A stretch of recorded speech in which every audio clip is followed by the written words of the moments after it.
Hey there, folks. I'm Matt Hansen, And I'm John Johnson. and you're listening to Planes, Trains, and Comic Books. the podcast where we discuss favorites we've reread, both classic and new comics we want to read, and everything else in between. And here's the comic we picked this week.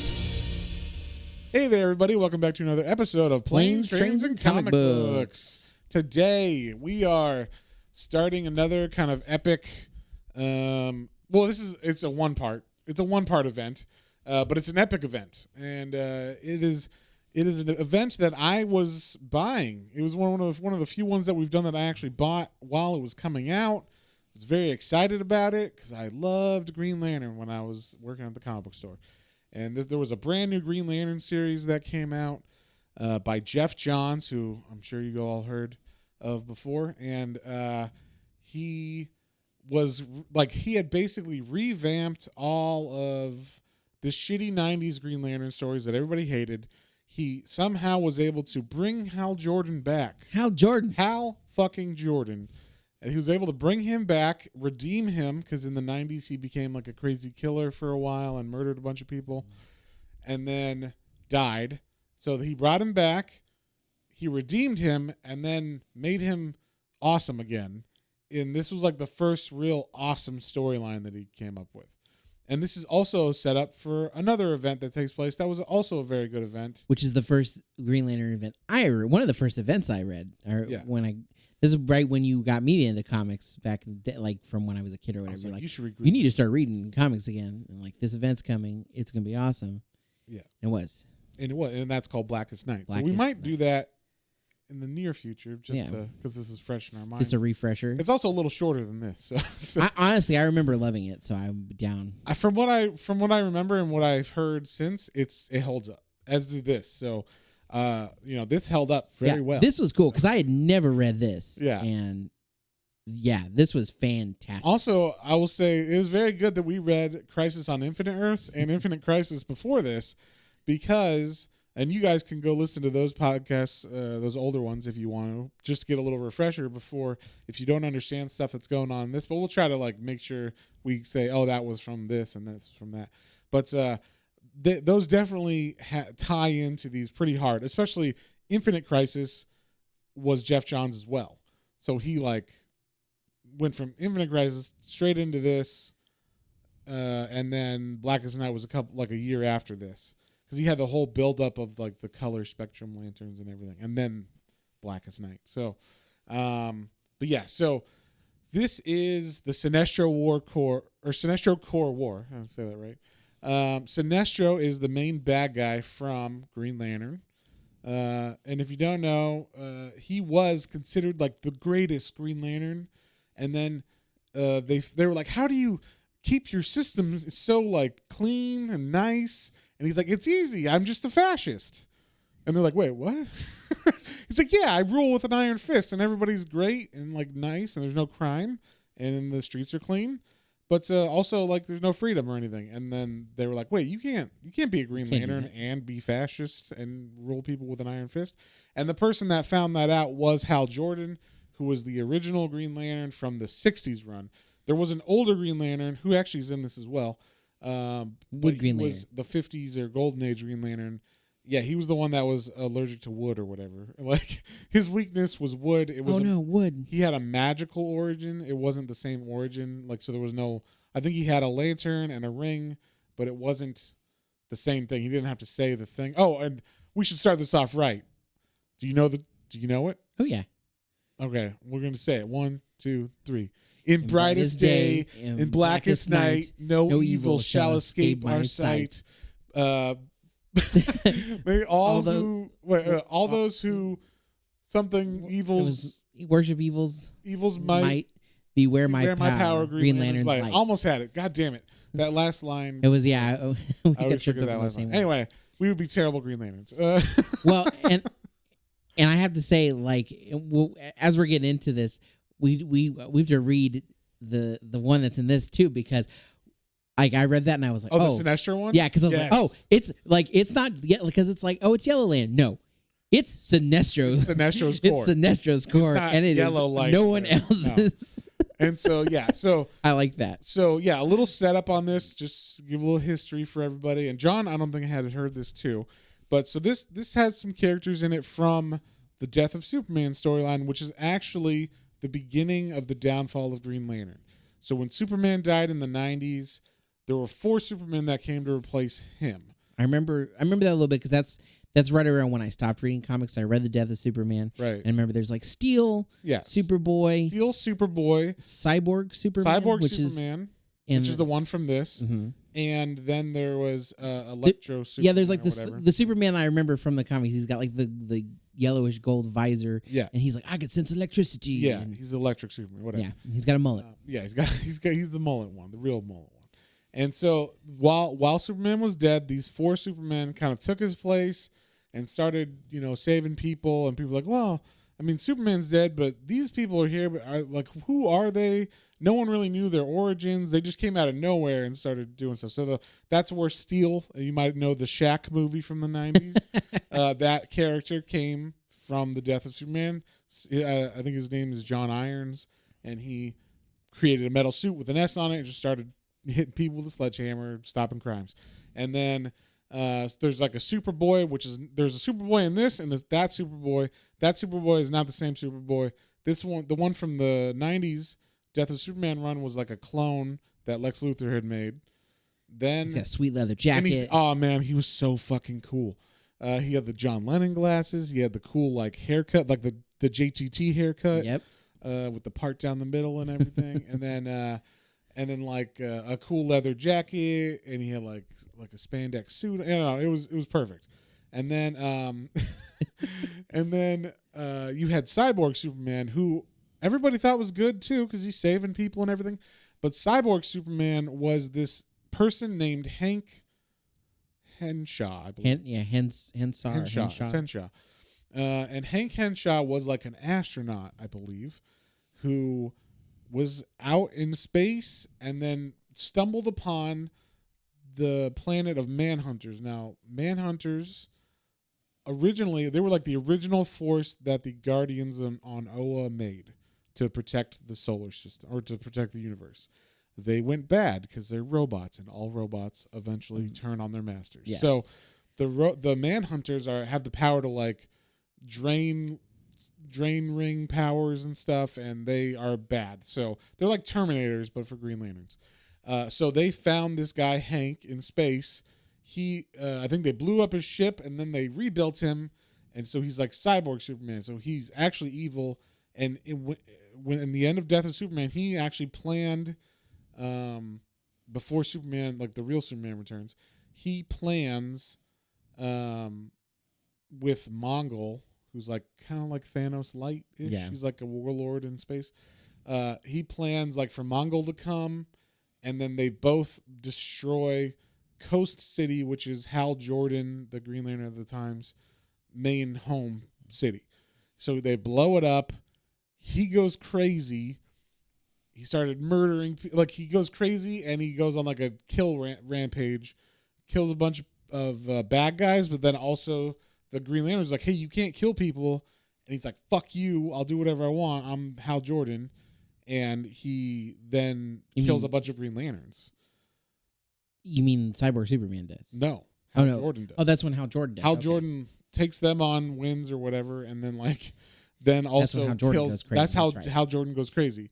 There's like a famous thing where there's like, you see like a crater that was the city of Coast City, and Green Lanterns and like, no, like Khan style, like from Star Trek where he's like, Khan. It's like that, but with Hal Jordan. And then and this is like peak 90s. So the costume he's wearing is ridiculous. He's got these weird like gray sideburns and shit, and it's weird looking now, but I love it. It's a fun run if you like cheese and 90s stuff.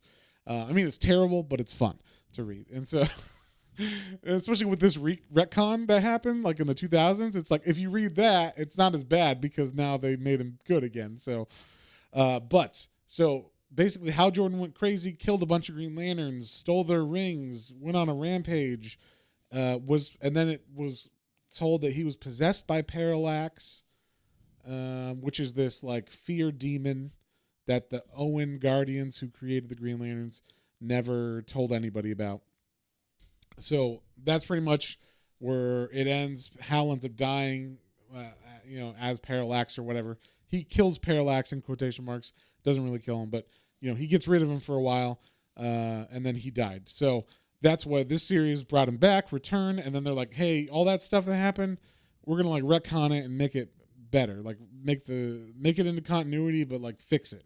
And he does a pretty good job. Like this is one of the more successful like turning shit into gold or whatever. Yeah. Like okay, we're gonna make this a cool storyline. Let's bring him back. Let's say he overcomes the fear that is the Parallax demon. So Parallax is now like the fear side of the force of the light spectrum. We'll say there's green and then this yellow demon, right? So that's where we start. Sinestro, who was like this fascist Green Lantern that got kicked out of the Green Lantern Corps by Hal Jordan, because Hal Jordan kind of replaced him as the greatest. This was like in the 60s or whatever. Now Sinestro has kind of always been bad since then, and he like he's like on his hands and knees at the beginning of this, and he's like in a temple, and he's like looking at his ring, and he's like and he's like trying to make shit happen. He's fucking naked. We see like there's like a Green Lantern sign burned into his back, and like all these like scars, and we see he has like flashbacks of the last fight he had with Green Lantern, where he shot all the he made force arrows into his back and all this shit. So like we see the last time he was defeated, so he's like, I will defeat you. And so he's like, it's what it is. I know how to do it. It's fear. Fear is what like Parallax was. It's what this force is, and I have it. Like it's gonna be mine. I'm gonna make fear into a ring. Like that yellow spectrum is gonna be this fear power. And so he creates with his own will and fear the yellow lantern, and makes all these crazy all these other rings to go out and find, just like the Green Lantern rings. If you don't know, when the Green Lanterns die, the rings just fly off their fingers and go find a new person that is worthy of the ring. So this will find people who can inspire great fear. So we're talking monsters and crazy. I love the design of all the Sinestro Corps people, because they're all horrific looking. They look like monsters under your bed. So, like things that you would picture as a child or something, They're very, very scary looking. But yeah, so he makes his own core, his Sinestro Corps, out of the yellow lights of fear that he comes up with. He stands up bright and naked in this temple, and he starts saying he makes his own oath. The oath that we tried to say, it's very similar to that, but it's instead of in brightest day and blackest night, it's in blackest day, in brightest night, beware your fears made into light. Let those who try to stop what's right burn like my power, Sinestro's might. So it's literally, like John said, his core. His core. It's not Yellow Lanterns. Yeah. It's Sinestro's core. Sinestro's might. Burn like my power, Sinestro's might. So he, and I'm surprised we didn't just turn into Yellow Lanterns. Well, we said that. So. That's because we have strong willpower. Exactly. You're wearing green. I'm always willful. So that's right. But yeah, so he gets his badass suit and his own little sigil on his chest. I liked that they kind of they definitely all the cores that they create from this look really cool. But the first one, they end up making a core for each spectrum of light later on in this book.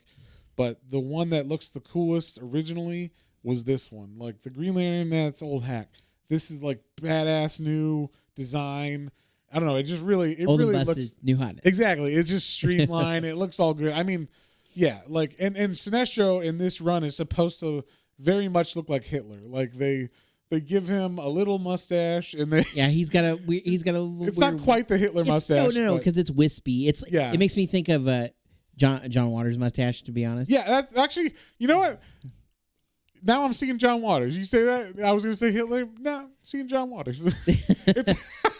There's like that great Freaks and Geeks episode where he's trying to dress like Groucho Marx or whatever. He's like looking for, or no, not Groucho Marx. Who's Charlie Chaplin. He has like, yes. He's like looking for Chaplin, seeing Hitler. Seeing Hitler. That's what he's like. It's like he's got the mustache down the middle. Yeah. But yeah, so he gets his badass suit and he starts his corps, right? So basically, his rings fly out and they start, going to everybody and anybody who can inspire fear throughout the galaxy. I like that Batman gets offered one. Yes, because he inspires fear. Yeah, because that's Batman's technique too. He just uses it for good. For good for the most part. Yeah, and he's like, Batman gets off. This is how Green Lantern technically finds out there's some weird stuff going on. Is because they were fighting somebody. Yeah, he's on the JLA. He's fighting with JLA. And Batman's like, oh, hey, by the way, like some yellow ring came to me. It was like, oh man, you inspire fear. You want to join our crew? And I'm like, no, I'm Batman. I work alone. I work alone, motherfucker. Except on the Justice League when I'm. When I have to, I guess. Yeah. When I have to play nice with others. Yeah. So it goes around the whole universe. It starts offering even other lanterns that are like Green Lanterns. It's like, hey, you want to be on this corps? It's cooler. Yeah. It's like, you're on the Bad News Bears. You want to be on the cool team or whatever. And we feel like you got some fear inside of you. Yeah, there's a couple people that actually like go over to the other team. So, but yeah, so basically, and also, so I should say also, so there's 4 Earth Green Lanterns.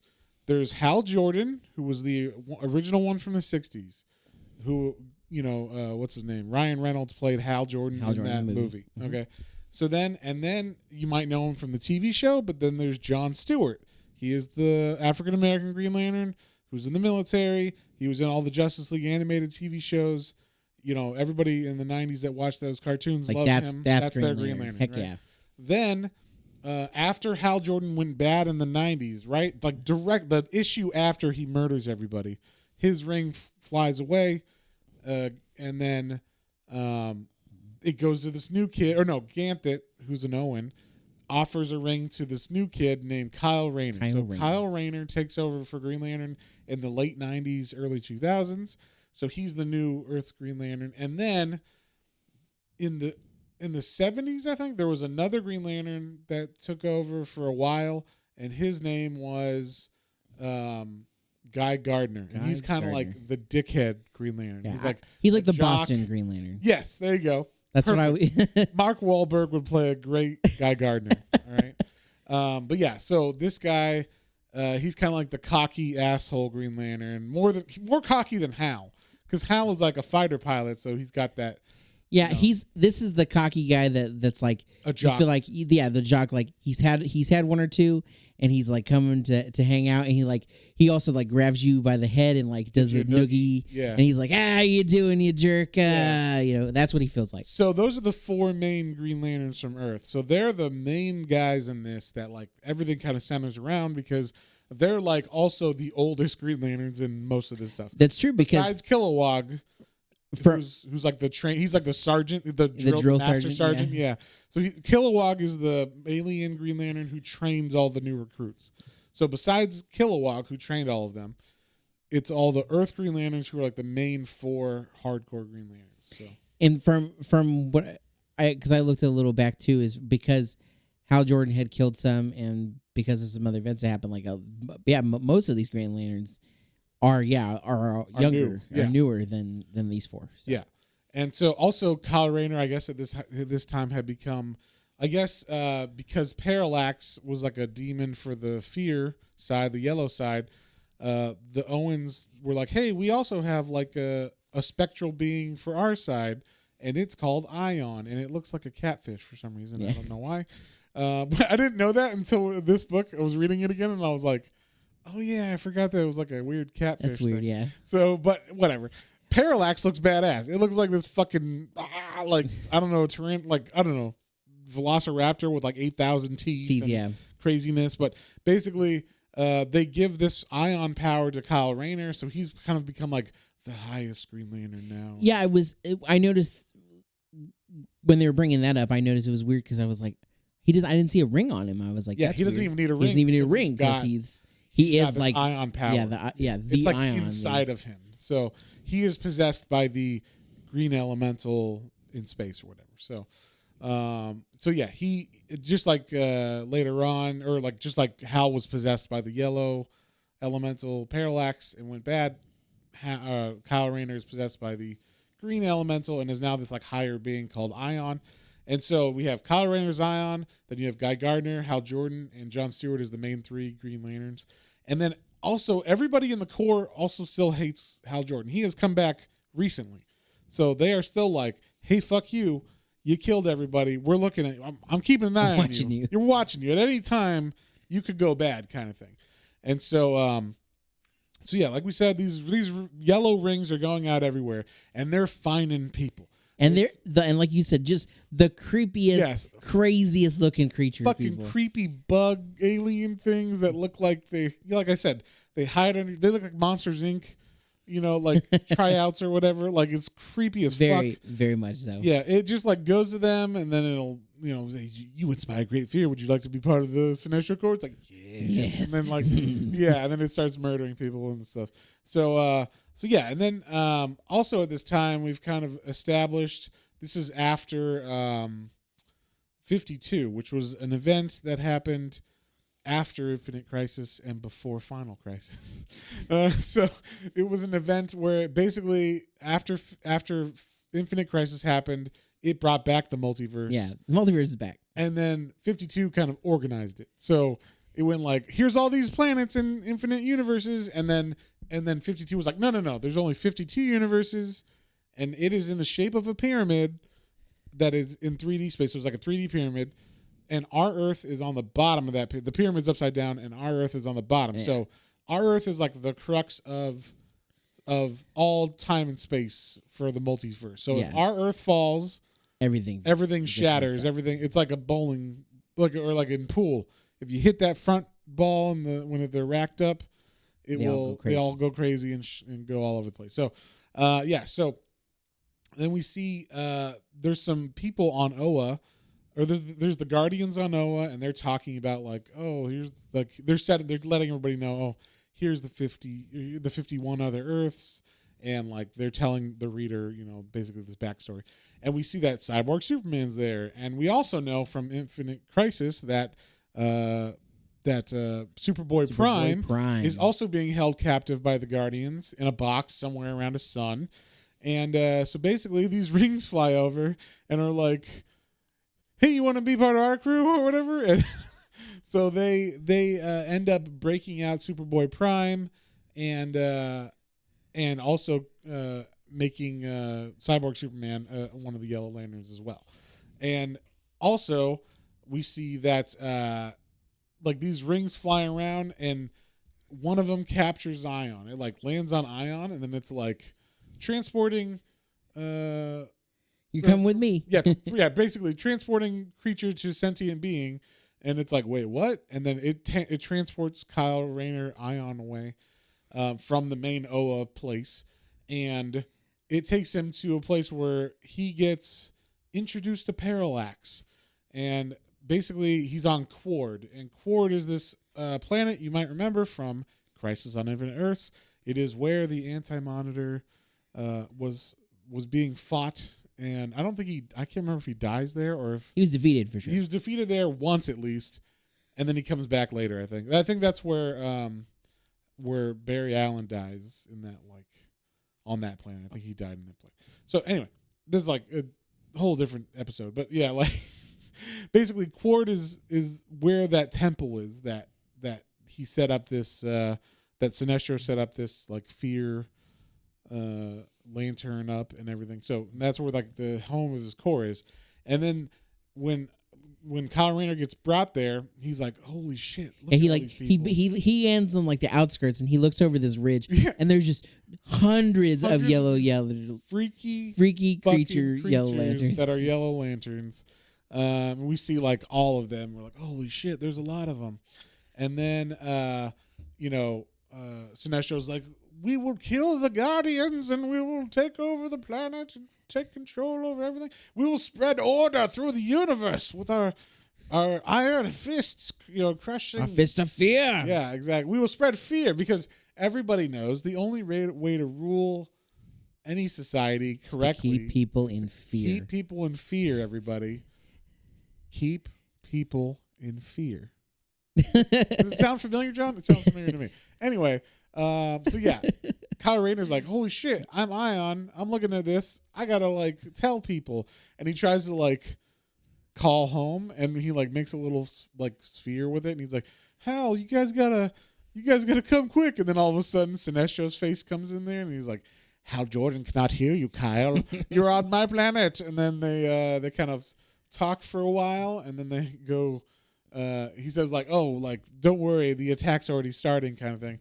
And then we see on Oa, there's like Guy Gardner is talking to like this. I love all the designs of the other lanterns because basically the Green Lantern Corps is so big that they're able to just murder like hundreds of Green Lanterns in this. And it doesn't matter. And it doesn't matter because the ring will just find someone else. As long as they don't kill those 4 Earth ones and Kilowog, then we don't care about any of the other ones pretty much. So, all the other designs are pretty funny. Like there's one that has like a giant face. It's kind of like MODOK. He kind of looks like, what was his name? It looks like MODOK, basically. Yeah. He's like MODOK, but with Green Lantern ring. And so he's talking. He's like, hey, you shouldn't make fun of me, Guy Gardner. And then all of a sudden, like his face explodes because there's like a sniper Yellow Lantern out there. And Guy Gardner's like, sniper, we got a sniper. And then all of a sudden, out of nowhere, these fucking Yellow Lanterns come out and start, attacking Oa and stuff. And so, like we said, that's where we got kind of get like the first big fight. We see back on Quard, there's also like the fight going on. Kyle Rayner's fighting everybody. And, he's trying to, but he does not succeed. And he's like, basically, all that needs to happen is he's resisting. Like they make this very clear that the green ring with Green Lanterns is like it's willpower, and it means that you have the will to overcome fear, but you can still falter. And if you falter, then you get possessed by like Parallax, and then you could become a Yellow Lantern if you choose to. Yeah. But that's also how you could die. I like that. I think that's a retcon in this. That's how you become susceptible to dying from from a Yellow Lantern hit. Is they have enough power to kill you, but you can make your shield strong enough. But if you start to have fear, it will never be strong enough to block it. So, like they are able to pierce that, especially if you're fighting them and if you like see their numbers and you're like, holy shit, we're gonna get murdered, then they can actually affect you pretty good. So he just wants Kyle Rayner. Sinestro just wants Kyle Rayner to get scared so that he can get possessed by the Parallax Demon, and that's pretty much what we see. Kyle Rayner, he just like gets possessed by Parallax, and then also we see, like we said, Superboy Prime gets broken out. Yeah, this is where he gets broken out, and then they realize this because like there was because there wasn't that many Yellow Lanterns that came to attack Oa, right? But there's got like Hal Jordan and John Stewart and Guy Gardner fighting off this select group of Sinestro Corps guys, and they basically have beat them back, and like they're gonna retreat or whatever. And all of a sudden, you see like 20, 30 Green Lantern rings just fly by, like looking for new hosts. Yeah, and they're like, what the hell just happened? And then they look, and the box that was holding Superboy Prime is broken. So, and for all those you don't know, Superboy Prime is evil. He was one of the main bad guys in Infinite Crisis. So, they locked him up on Oa in front of a sun in like a green box. Yeah, just They're called science cells, which is fun to read. It took me a minute. I was like, "Wait, is that science?" Science cells. Yeah, got it. But who's buying? But Superboy Prime, he goes like mad with his power, and he like so much so like he carves the S, the Superman symbol, into his flesh chest. Yeah, actually, I think that was left over from Infinite Crisis. Yeah, no, but that's what I mean. I just wanted to remind, like, that's how crazy he was. Like, he's like, I am Superboy. And he like rips it into his chest. Yeah, so I just thought that I just like when I saw that I was like, oh man, because I liked him. I like that villain. I really do. Yeah, it's like he's great, crazy, and it was also fun because he disappears for a while in this. Like I was like, you just released Superboy Prime, holy shit! And then he's gone for like 5 issues. So I was like, damn. It was kind of like on The Simpsons when there's like the two, like the mob is fighting the Yakuza, and Homer's like, I don't want to go inside. That Asian guy's just staying there, not doing anything. I know he's gonna do something the second I close the door. And Marge is like, come on. Yeah. And he's like, no. And then he like walks in and closes the door, and you hear, ah! So yeah, I think it was like that where I was like waiting. I'm like, he's gonna do something. We just don't know when and where yet, but something's gonna happen with Superboy Prime, obviously. Yeah. And so, and another thing about this event that was a little bit different than the other events we read. The other events were their own series, so every issue followed directly after the last issue. This actually took place between 2 different titles, so it was just Green Lantern and Green Lantern Corps. So those are the 2 titles. They ran concurrently. Both came out each month. So you'd read Green Lantern first and then Green Lantern Corps second. And that being said, when you read it, though something will happen in Green Lantern, and then you read the next issue, which is Green Lantern Corps, and that thing hasn't happened yet. Like it was like they take place at the same time. So you have to read them like you're starting back at the beginning time-wise. Yeah. And then at the end of Green Lantern Corps would be the end of Green Lantern. So whatever happened on that cliffhanger also usually would happen on Green Lantern Corps. So you're like, oh, now they're lining up. I thought that had already happened or whatever. So you kind of have to think of them differently than you would a normal like series. But also, you only had 2 books to buy. There was no like, and these were regular priced comics. They weren't like super expensive or like prestige formats or anything. And there was no tie-ins. That's true. Yeah, It was so you don't have 2 books. your main series and then like every character. Yeah, you don't have the Batman Wars and then every Batman title, Detective Comics, and every like Robin, Nightwing, Batgirl, all that was tied in. It was just Green Lantern and Green Lantern Corps running concurrently. So that was nice about this series, but it was a little bit different when reading it because you were like, I thought they already did this or whatever. And they're like, oh no, this is like the same battle just from a different point of view or whatever, or a different battle on a different planet. Yeah.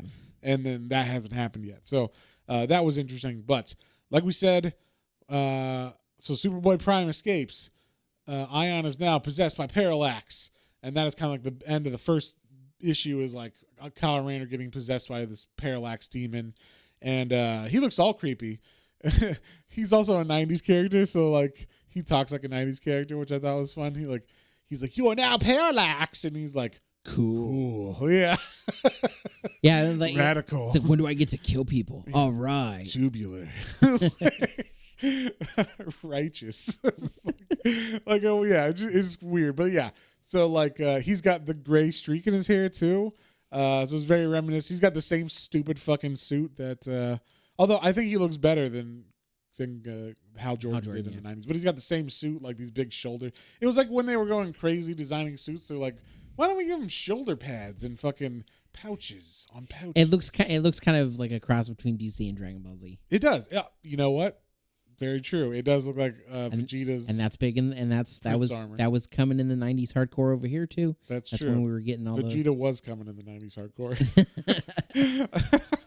But yeah, so yeah, that's kind of like how this one ends, and then we see they're like in the temple, and everybody's like, "Holy shit!" And then we also see that there's like a couple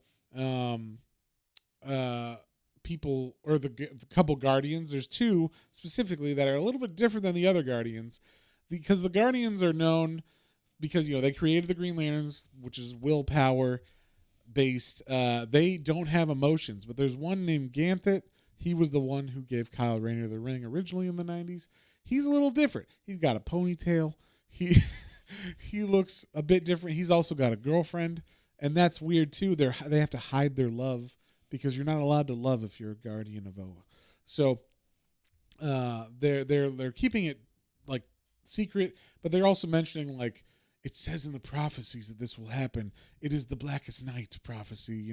We must not let the Blackest Night happen, kind of thing. So they're like peppering in stuff that's like basically the Green Lanterns have a Bible, and that Bible is like it's the Book of Oa. It's the Book of Oa, and it has like revelations in it. We'll say that are like that like this seems to be talking about. Like they have that, but then I love like in this comic they're also like, we need to rewrite some of the yeah, Book of Boba. just I mean wait, what? I mean where they're obviously not original like creator. We'll call them amendments. They're just yes, amendments. They're to amendments to their Book of Boba. So they do some First Amendment, Second Amendments. That more like Second Amendment stuff in this one. But yeah, they do some finagling with their book. But anyway, we see also like on the last page where you see the whole group that they've got, right? So we have Ion as Parallax. We have Superboy Prime. He is here on Cord as well. Then we see Cyborg Superman is there with his Manhunters. So the Manhunters are rebuilding him. He is like, fuck yeah, I'm all part of this league. And then the big kahuna, the granddaddy of all granddaddy bad guys, we see the Anti-Monitor. Anti-Monitor. I was so happy to have read things because I saw the page and I was like, oh my God, it's Anti-Monitor. Like, I knew who that is. Yeah. So Anti-Monitor is now part of the Sinestro Corps. He is brought back. And it is so badass when you see them like all together. Like, holy fuck! How are they gonna? Yeah, how are the Green Lanterns going? There's no Superman. There's no anybody. It's just, how are the Green Lanterns gonna win this? So, and then we get like so basically we have the main setup of this is you have a group of Green Lanterns going to Cord to fight to get Ion, who they don't know is now Parallax, but they're like, we have to save Ion. And then they're like, well, we don't need Kyle Rayner, actually. We just need Ion. So we got to get that fish spirit or whatever. That catfish is stuck. I think they just trapped it in a box or something in the middle of Cord. So like, okay, we have to go get Ion. And then there's another group of people that we find out there's like this planet that is a Green Lantern. I know that sounds weird, but there's an actual planet named Mogo. And he's got a big Green Lantern symbol on his face. From far away, it looks like a Green Lantern symbol, but when you're on him, it's just like a forest or whatever. It looks like a Green Lantern pool ball. Yes, exactly. That's exactly what it looks like. Quarter pocket. But yeah, so basically Mogo is, and I didn't know this until I read this again, but, and I don't know if this was lore before, but basically Mogo is very important to the Corps because he has so much of the Green Lantern power, he actually controls the rings finding new people. So when like we said, when the Green Lanterns die, their rings fly off their fingers and go find new people who are worthy of wielding the power of the Green Lantern. And without Mogo, that can't happen. So it's very important for the Sinestro Corps to fucking kill Mogo. And so that's what they do. They send a giant like spaceship that is also sentient named Ranx. I think it's RANX. That's what it is. And or Ranx maybe. And they send that ship to Mogo to try to kill it. And basically you got the people that go to Mogo to defend it are Kilowog and a bunch of noobs or poozers, as he calls them. You goddamn poozers! Didn't your mommy and daddy ever teach you manners? Yeah, but yeah, so that'd be amazing if in the movie Arlie Ermy R.I.P. R.I.P. did the voice for him, but like in the Ryan Reynolds one, that would have been fantastic. That would have been funny. But yeah, so and then on like we said, the ones that go to fight or find Ion are a couple of people. They go with Hal Jordan. Originally, actually, it was Guy Gardner and Jon Stewart, but they don't come back. And then Hal Jordan is like, "Oh, I got to go get them." And then the group of suspicious people, the ones that were left, that ones that weren't murdered by Hal Jordan in the 90s, they're like, "Oh, we'll go with you. We're not letting you go. Yeah, you're not going to go by yourself. You're not going to go by yourself to Sinestro's core planet and like rescue, Kyle. We know you're a fucking traitor. You're going to betray us." So they go with him to Cord to try to like capture Sinestro and Ion. And so we got Mojo being, or I'm sorry, I always call it Mojo for some fucking reason in my head. Mogo. So Mogo is like getting attacked, and this spaceship. This is the only kind of weird part in the spaceship. in this story is this spaceship is sentient, like we said, which is also weird. But like, in its, he like the spaceship has these like baby looking people. They're kind of like guardian looking, like little people. They look a little more babyish. They look kind of like the fucking kids from Akira. You know, have you seen Akira, the movie? Okay, this is an anime, Akira. And in that anime, there's like these kids that have mental powers. And they're basically that. They look exactly like those fucking kids. And they can explode, I guess, on command. They can just like Chao Su. Oh. So they're like Chao Su from Dragon Ball. So they, But bad. But bad, yes. So I don't know why they want to kill Mogo, but they do. And like we said, they're on this ship that is sentient. And the ship, I didn't quite get its motivation. It was mad at Guy Gardner. It just wanted to kill Guy Gardner mostly. But apparently Guy Gardner and it had a run-in earlier, probably in this run or something. And it, I guess Guy Gardner like threw up on it, and it made it mad. Like, you disrespected me. And so it was mad at that. Mad enough to join the Sinestro Corps and try to kill people. And so we should say that also in this, so this battle isn't really fair. Both of these battles. We have Green Lanterns who, when they try to use lethal force, their rings lock out. And then you have the Sinestro Corps who doesn't give a fuck about murdering people. Oh, it sucks for you. You're dead. So basically all you can do is, as a Green Lantern, is defend real hard until your battery runs out, because your Green Lantern rings are power based. Like they run out of battery basically, and you have to be near a lantern, a giant power lantern, and recharge it. You got to say your fucking in brightest day and blackest night, no evil shall escape. You have to say that every time you charge? You have to say that every time you charge. Oh my gosh. So at least that's what the lore is that I know. So you have to say that every time. They do in this. They do, but I didn't know that you had to. No, I think you have to. So yeah, what was I saying? You were saying. Oh, so that's why. Okay, so the Green Lanterns can't fight, so they have to basically just defend Mogo by themselves with these poozers, these new recruits that don't know anything.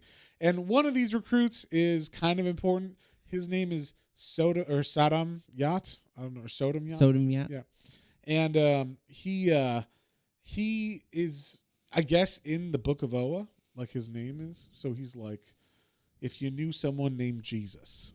And and then that guy did similar thing. You're like, wait a second, are you? And so apparently they're like, the Owens know, like the Guardians know, oh, Sodom Yacht's in our ranks, and he's in this book, but that only we have read. They're kind of like the Catholic Church, like in the back of, but they were the only ones that could read this book. Oh, I was gonna say that sounds more like the Mormon, like the gold either plates one or whatever. Yeah, either one. But these are 100% real, and we know about them. You can't ever see them though. Yeah, and so they're the only ones that know this, and so they're just like, hey, other people that are new, also, can you take care of Sodom Yacht? Make sure he doesn't die. Yeah, don't let him die. They don't tell you why he's important, but he's important. So yeah, you have this one kid that's important who is also like kind of a hothead new guy, and also one of the things that they did good was they did make you care about certain characters, where you got to know them over these 4 issues, and then as specifically not on Mogo but on the planet on Accord, where they're fighting. Or they're fighting Ion, and then also trying to get the Ion spirit. They're trying to get Ion. They're fighting Parallax as Kyle Rayner. Kyle Rayner, yeah. But then they're trying to get the Ion spirit. Yeah, they realize the Ion spirit must be in the plant, so they break off from fighting Ion. They find the temple. They're like, oh, here's the temple where it is, and then they finally get through it. They run into a bunch of other bad guys and shit. There's this fucking lady who's the priestess of fucking Sinestro's book, and he's got his own book. Yeah, she's like, I'm helping write. He made his own Bible, which is pretty awesome. He's so sacrilegious, and so they get through her, And then as they break in, there's this one guy. What's his name? I don't know what his name is. Kehan. His name's Kehan. And they build up like banter with him and shit. And he's like the first big death because as he breaks through the door, we see the anti-monitor like, oh, you finally made it, huh? And then like he's like, I'm Kehan. I will take. And then the anti-monitor's like, Yeah. and he's like blasts him with antimatter, and you just see like skeleton. Like not even there wasn't even a fight. It was just like skeleton, no fucking fight at all. Yeah. It was pretty hardcore. And I was like, wow, they actually like made me care about that character in 3 issues or whatever. And now I'm sad that he died. So they did a good job while they're killing all these people that don't matter, like in quotation marks. Yeah. All these like unknown, and, like, because new characters. we see a bunch of them die, but they give you a couple to like hold on to, like, oh, maybe they're gonna. Nope. Yeah, there's a couple that they have that I was like, oh, I hope he doesn't die because it's funny. There's a fly Green Lantern. His name's Bzz. And yeah, I that was he's got a little Green Lantern ring on his little foot. Yeah, it's fucking hilarious. And then like that's one thing I like about the Green Lantern Corps is like they're so unique, and even there's so many of them, but you can still like pick them out. Like even though there's 4 Earth Green Lanterns, I know all of them, and they all have different personalities. Yeah, different looks, different personalities. Different looks, yeah, everything. And then and like yeah, I would never confuse like Kilowog with another guy.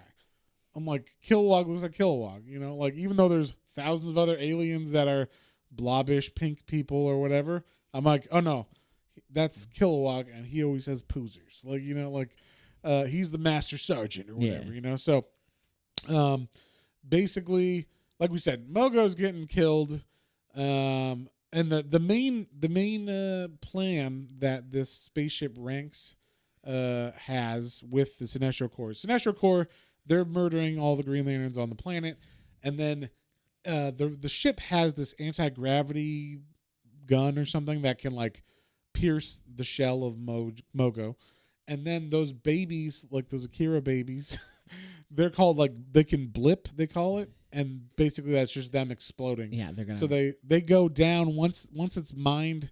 It's basically Armageddon. It's the plot for Armageddon, but on Mogo. Yeah, and so they're the best drillers in the world.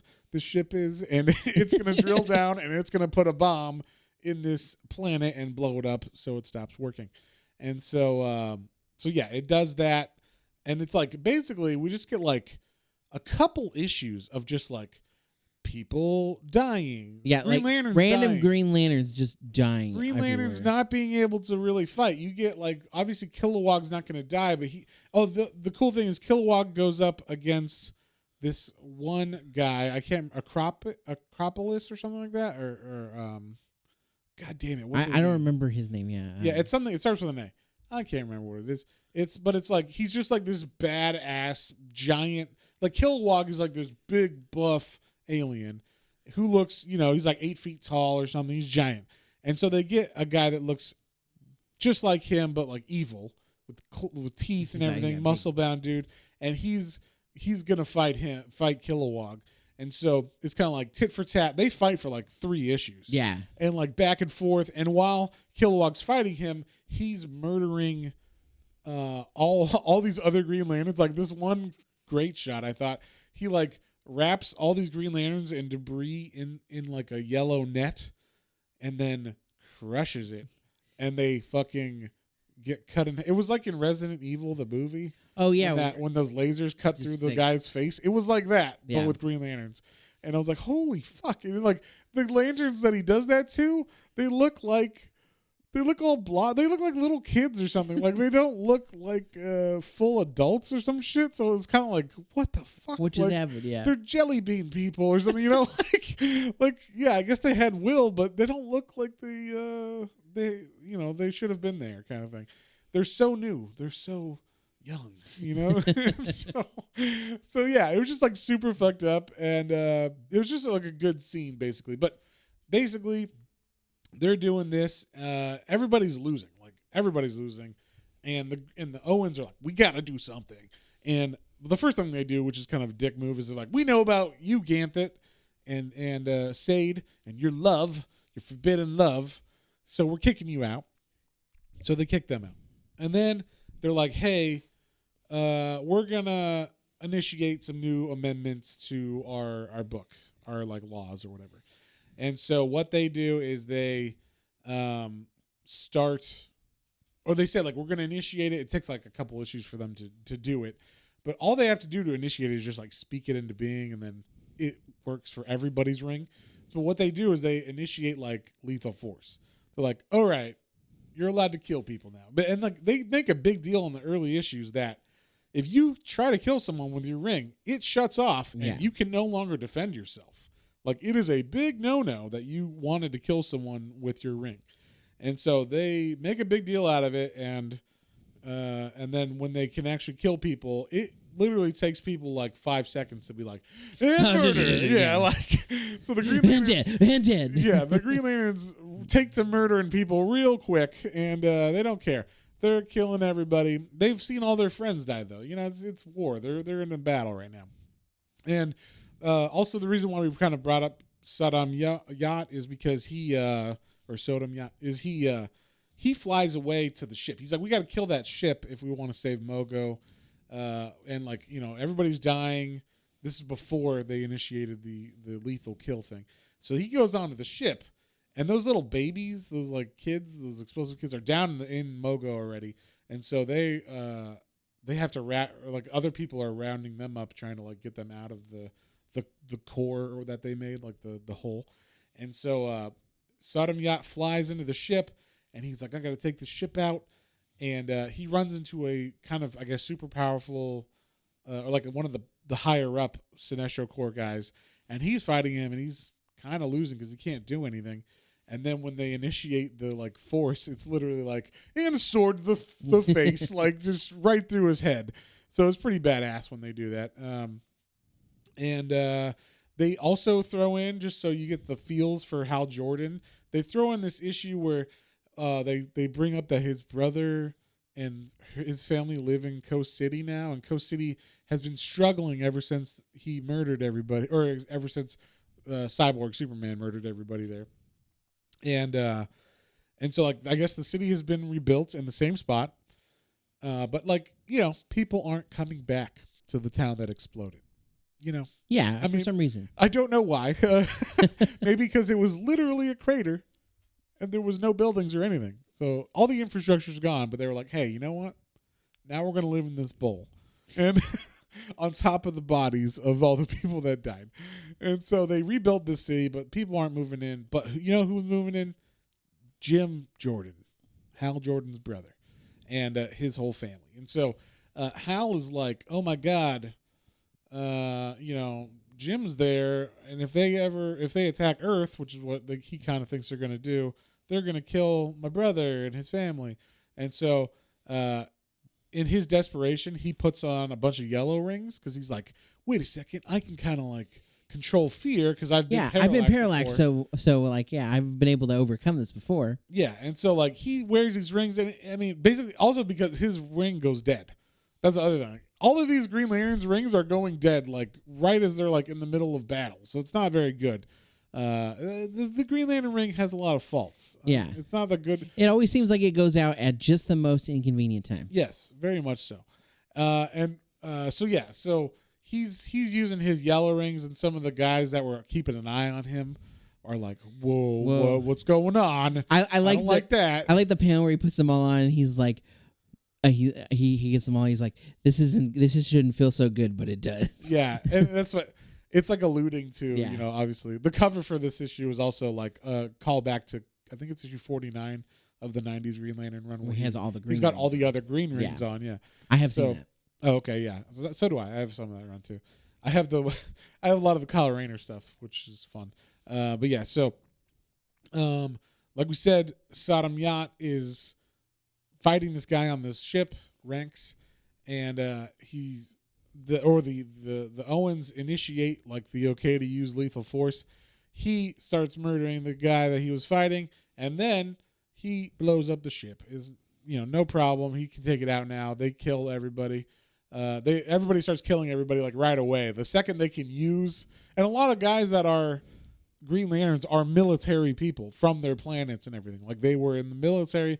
There's a reason why they have strong will, because they were like special forces in their planets or whatever. So instantly they're like making constructs of weapons that they've used, and they're like, no fucking problem, and like shooting people in the head. You're seeing the Yellow Lanterns, with like headshots and and like weird looking scythes, decapitations and stuff, which is kind of jarring because until this issue, we have not seen a Green Lantern kill anyone other than Hal Jordan. Since the 60s or probably before that. But. Which again, like it's a little like, because like Green Lanterns are basically space cops, so having them be like, you have to do this is the last like kind of straw, because they're just killing whoever. Like it's a little like, we have to stop them. They're going to take over and they're going to cause the Blackest Night. Yeah. We have to start the Patriot Act, John. Sorry, not the Patriot. Wrong thing. That's reality. Anyway, so basically, Sinestro is manipulating a lot of these things to happen. He's manipulating the Owens to be fearful.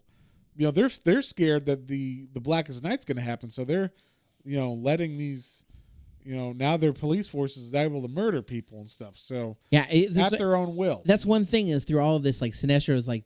He's always smiling. He's always like, "Oh yeah, this is basically all going according to plan." Yeah, I'm corrupting the Green Lanterns, even though they don't know it. And there's a great moment right when they initiate violence or whatever. Like Kilowog was fighting the dude, the Acropolix or whatever his name is, and he I don't know why I can't remember his name. It's fucking obvious, but I haven't seen it on the page yet.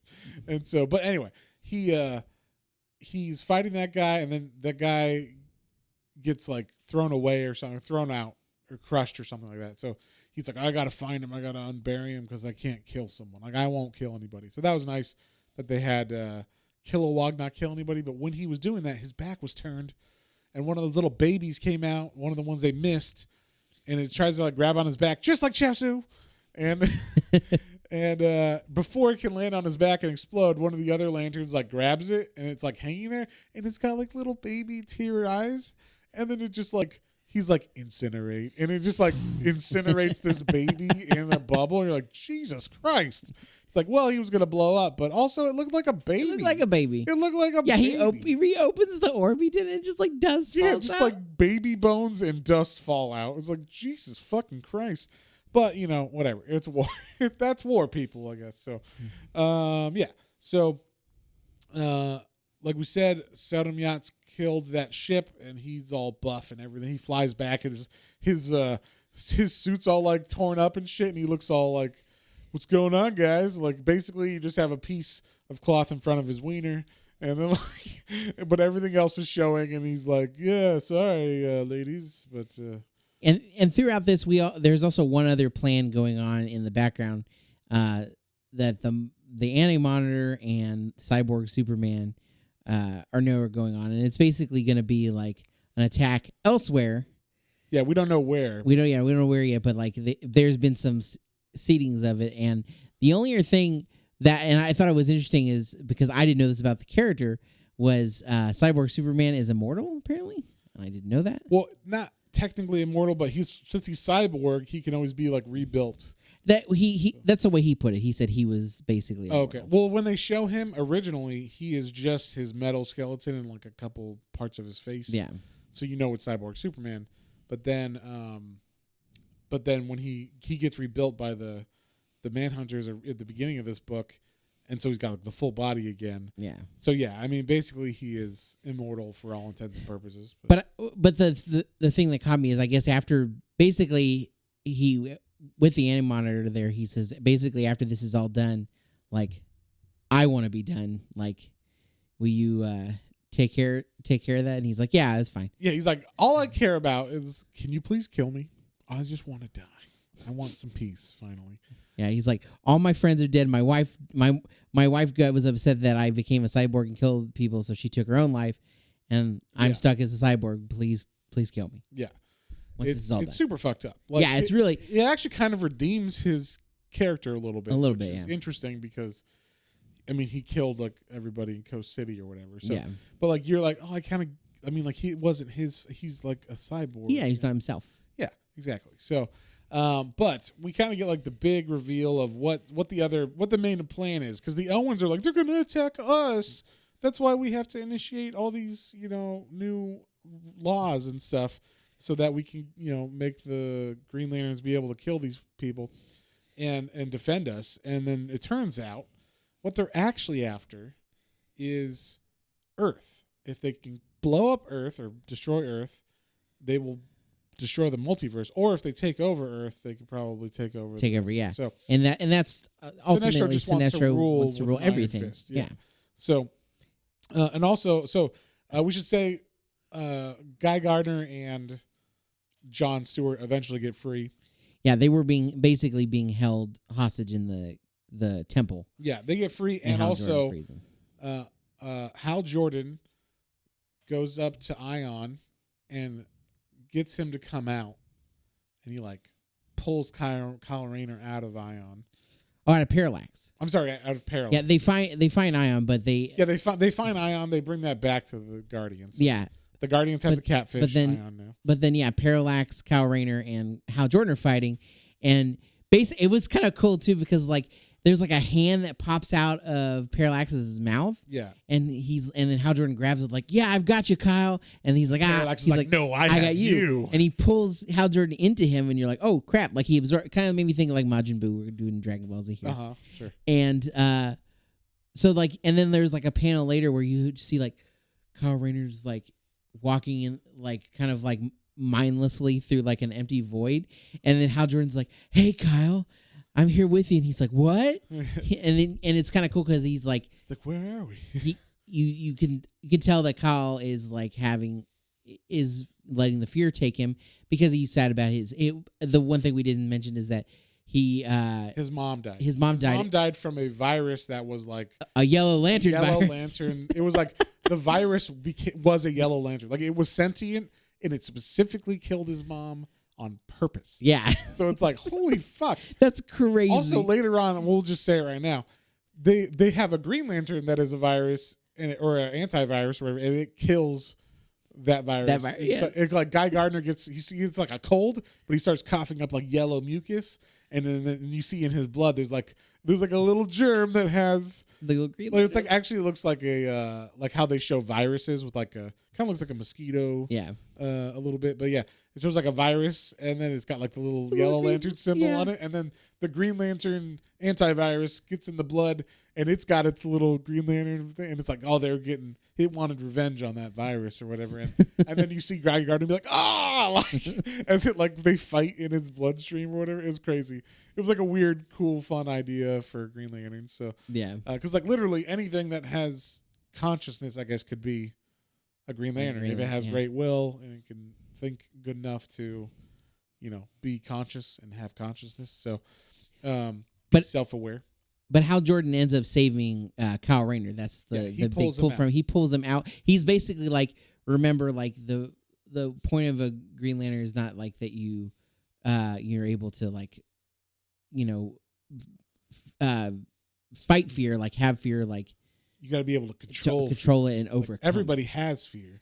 You just have to be able to use it and control it and overcome it. Yeah, you need to. Yeah, and then they do the bro hug. Or the little handshake from Predator. Let's do this. You son of a bitch. And they play, and it's cool because when they basically Parallax explodes and you're just covered in goo. Yeah, they're like, all right, we're good now. Yeah, and so we find out the main big plan, like we said, was for. Superboy Prime has just been waiting on the moon for everybody to get to Earth, and then he's finally we can attack Earth. So Sinestro shows up with his whole corps that's left, and basically, I think it's his temple part that was in Cord. So the temple with the lantern in it and everything, and then also the anti-monitor and all that shit is there. This is going on ham now. So he's going to conquer Earth. Conquer the world, and also take out the multiverse, and also the Manhunters too.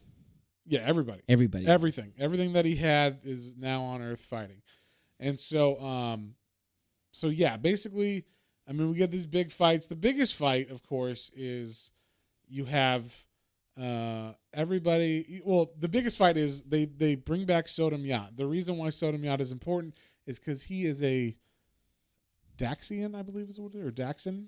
I think so. They're basically like cousins to Krypton. Cousins of Krypton. They're on a planet very close to Krypton. They're related to them. So when he gets to Earth, all of a sudden, his body starts changing. He starts getting hair in weird places.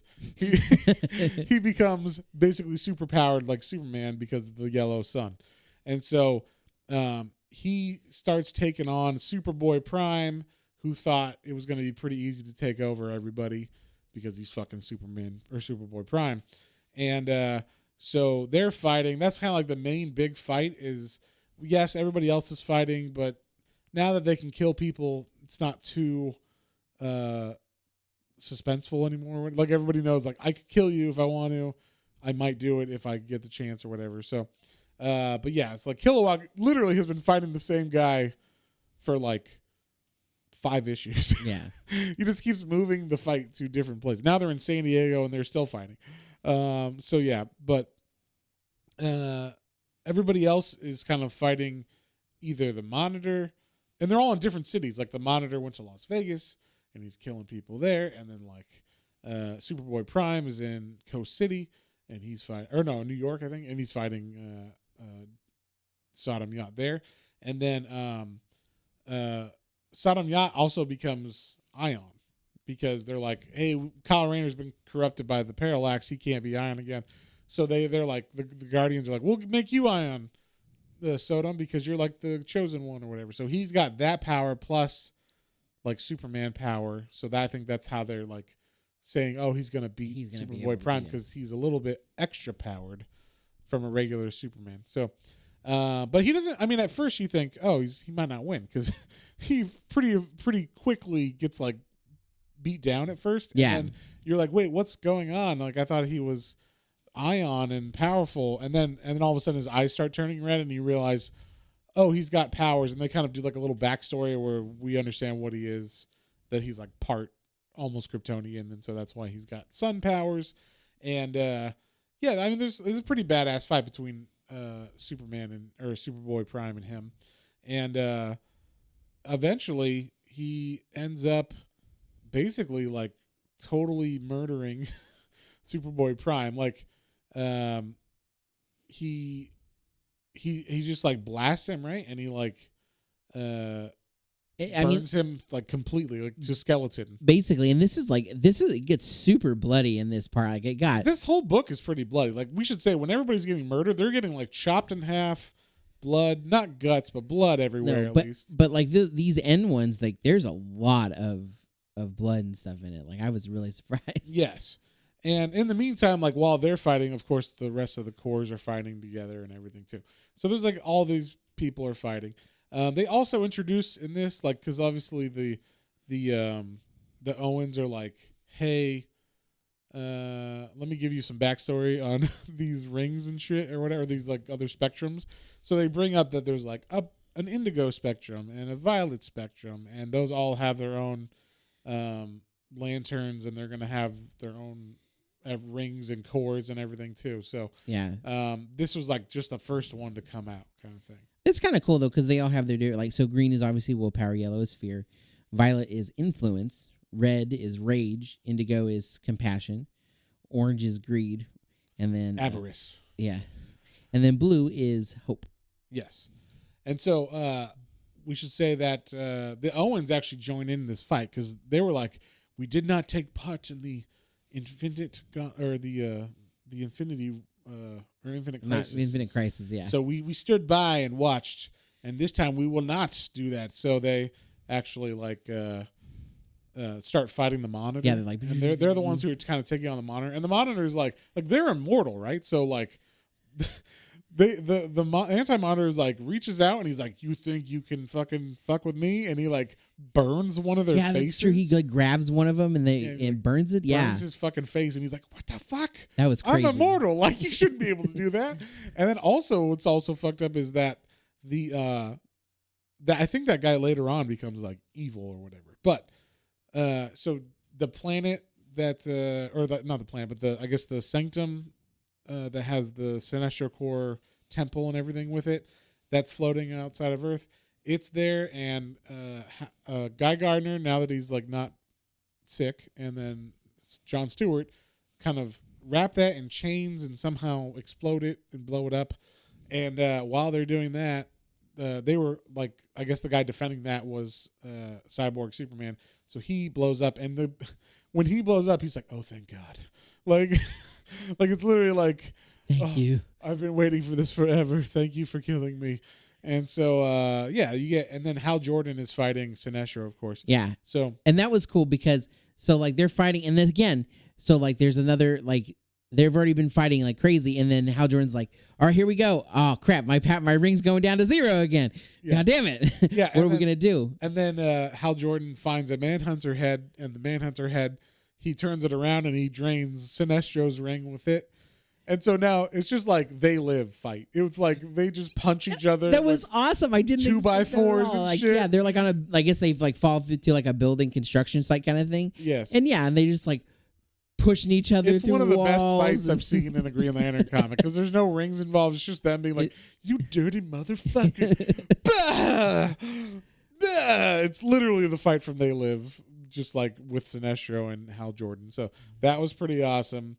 They beat him up, and then like I said, they kill Cyborg Superman. They kill Cyborg Superman, but the new Ion, he's trying to beat Superboy Prime, but he hasn't quite yet. And then Owen steps in and is like, I guess that they can also explode themselves, kind of like the children. The Owen guys do? Yeah, because one of the Owen steps in to help, and like Superboy Prime like looks like he's gonna go crush his head, and like then he starts to glow, and they're like, "Oh, is this how you bleed?" And he's like, "No, this is how I explode. Actually, basically, my power is gonna go so extreme that it's gonna eclipse yours. Peace." Yes. Yeah, and he just blows up. So that's how Superboy Prime dies. Is he tries to kill a Guardian, and the Guardian just blows himself up. And so, that he dies, and then Anti-Monitor also. I can't. How does he die?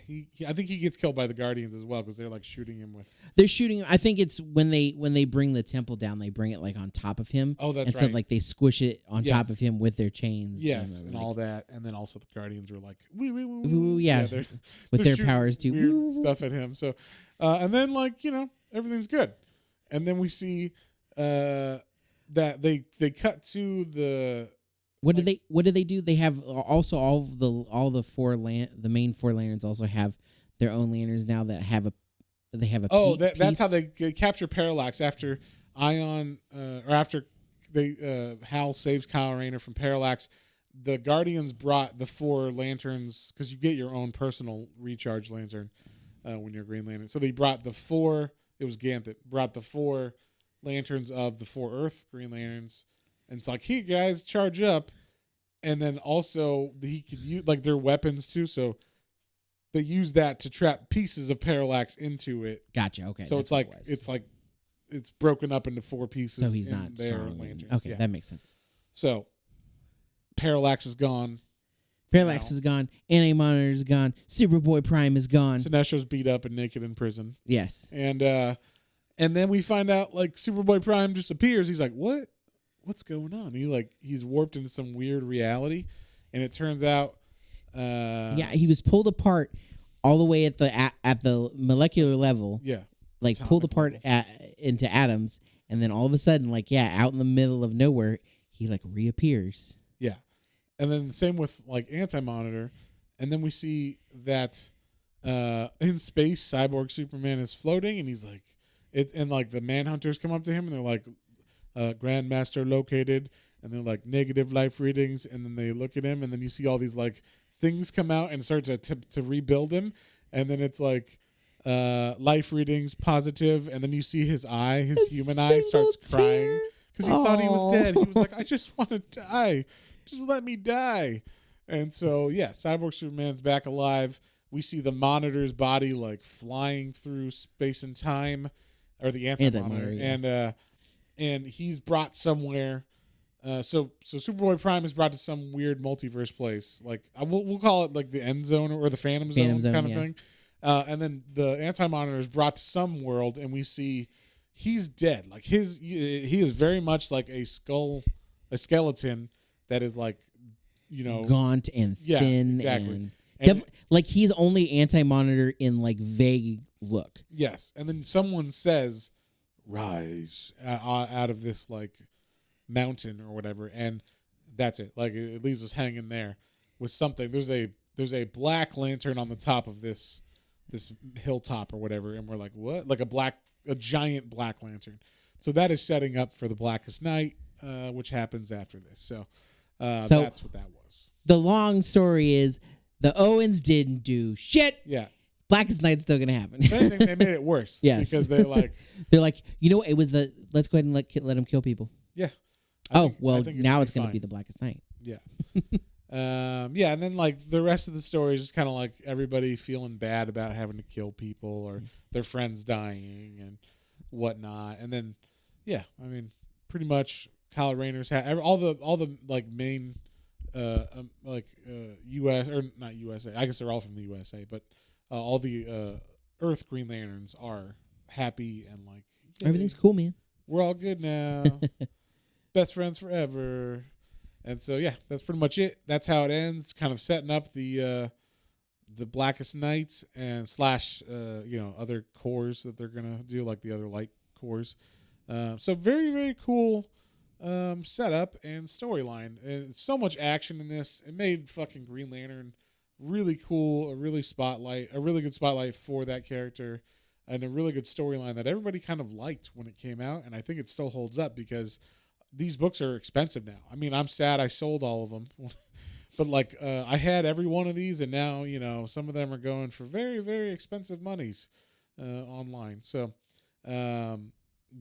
On that note, John, what did you think of the Sinestro Corps War? I liked it a lot, man. So it definitely like it brought me back to like I said, I remember reading Blackest Night, and I was like, oh, this is really cool. I really like Green Lantern. This is awesome. And like rereading this, I was like, oh man, I forgot I really like Green Lantern. Like this is cool. Like Jeff Johns, like he put together a good story. Yeah, he just gives a character a direction. I mean, some people are like, well, he does some kind of trite stuff, or like he always has like dad things in his books or whatever. Like, so I'm like, okay, I get that, but at least the character has like a purpose now or a direction, as opposed to whatever the fuck was going on before when he was Parallax and all that shit, or dead, or he was the Spectre for a little bit too. Oh, that's right. Yeah, so weird stuff. So, So, what would you give it, John? I liked it a lot, and the art was really good throughout the whole thing. Like I said, and it got way bloodier than I anticipated. So this is definitely, especially for like a mainstream DC book. It was not a mature title. Yeah, this is one like anybody's going and picking up off the shelf, right? It doesn't have the mature audience only, so it was really good, and it's a solid badass story. I'm gonna give it an 8. An 8? Yeah, I'm gonna give this one an 8 too. It's like the art's good all the way through. There was some of them are like the art's not consistently the same style, but it's always like it's good. So like, not enough to throw anything off. No, like you always know who the characters are. Just like sometimes they look more cartoony, and sometimes they look more like muscular or whatever. So other than that, the story was solid. It made sense. They also did a thing that DC doesn't normally do, where they would hold your hand a little bit. They would give you enough backstory through setup, narration, or like every issue started with like, I'm Hal Jordan, I'm the Green Lantern of Earth. There's 3 other Green Lanterns with me, and we're on this mission or whatever. And so like you were like, okay, I know where we're starting, I know where we're at.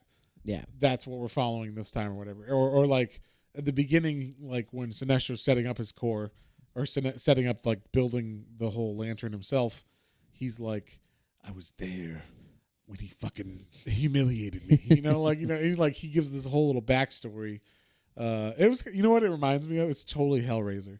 Where like Uncle Frank's sitting in that room with the box, and he's got shirtless, and he's like moving the puzzle box around, and he's like, and then like all of a sudden it opens, and then instead of like Cenobites coming out, it's like Green Lantern or Yellow Lantern core comes out. So, but yeah, so it was badass. I give it 8. You give it 8. We are gonna do for next week. We're going to switch it up a little bit. We're going to read a manga, which was actually recommended to us by a listener, one of our I guess top listeners, because we've talked to him personally on like Instagram and stuff.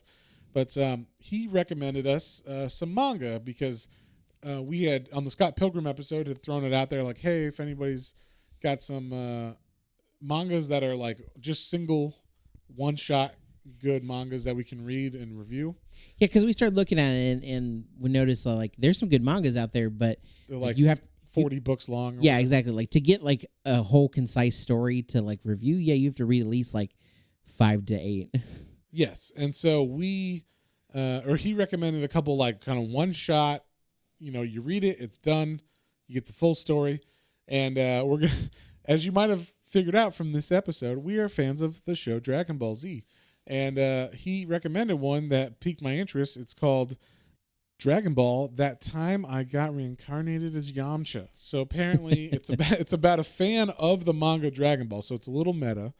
Who gets reincarnated? I guess he gets killed or something, and gets reincarnated as Yamcha in the Dragon Ball series. And if you don't know, Yamcha is like Bulma's boyfriend who gets killed all the time. He's like the weakest member of the gang, which should also be funny as well because he's always like, "I'll fight with you, Goku," and then he's the first one to get killed or knocked down or whatever. So, so that should be fun. We're also, because we're talking to this guy so much, his name is Mike, and he's got his own podcast called Otakuology with his buddy Jin. They do a podcast every week about not just manga, but like geek culture and collecting and the hardships or like money hardships that come from having such a big collection. Which we completely understand. Yes, I understand that. If you ever look at my hardcover collection of just comic books, you're going to be like, God damn, there's a lot of money spent on that that you should probably spend on things like retirement or 401k or something. So, but no, fuck that. I got my hardcovers. I'll lay on them. I'll lay on top of those books. So I will make myself a shelter out of these books. I will build a house out of my omnibuses. Okay.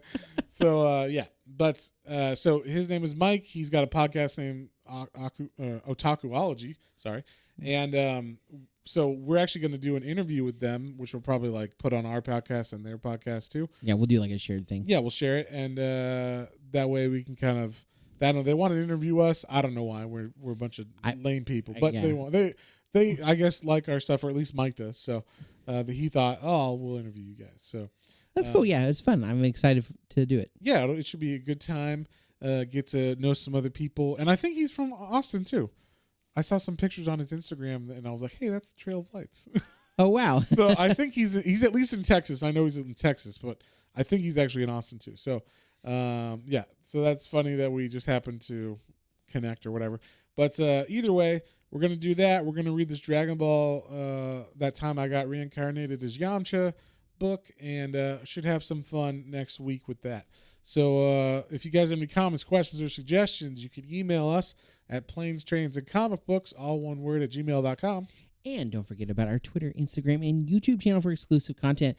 Matt's really pumping out the content there. Trying to. I'm over here on the sidelines like, you got it, buddy. I'll see you on our one a week. But I am going to be doing some. It's you know what it is. It's because Matt is like the hardcore comic reader, and I'm still like, as much as I'm enjoying it, I'm still a casual reader. So like, I'll read like an extra one or two a week. Yeah, you do the movie but side. I am a hardcore movie and TV geek. So if you want to review Falcon and Winter Soldier, and all that stuff, since you guys like obviously liked our Justice League review, and Matt also was throwing out some with the Invincible show.